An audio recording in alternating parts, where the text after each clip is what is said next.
国际新闻来关心，美国、罗西亚和乌克兰伫G5已经达成乌海的停火协议，虽然并无发布联合声明，也过已经互看作是俄乌战争停火的头一步。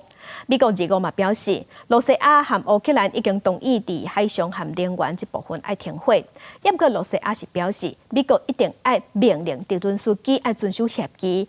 泽伦斯基是回应讲无这款要求。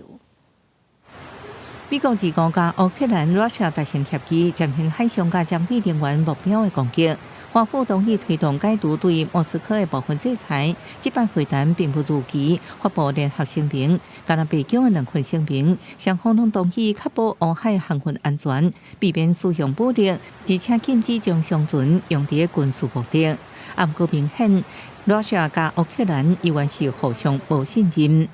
Когда президент говорил, мы из-за перемирия, но есть нюансы, кто будет обеспечивать чистоплотность исключительно результатом приказа из Вашингтона Зеленскому и его вот этой вот. Тому тут віри русським немає, але я вважаю, що ми будемо конструктивними, і якщо це так, і зараз мені це.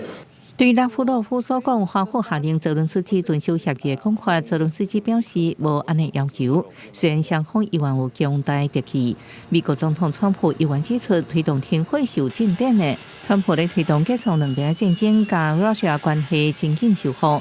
互基辅当局甲欧洲国家拢行一条。这摆伫利雅得的会谈，美国甲 Russia 协议，比甲乌克兰的公告较济。华府承诺找出解除对 Russia 农业甲化肥出口的国际制裁，这是俄国长期以来要求。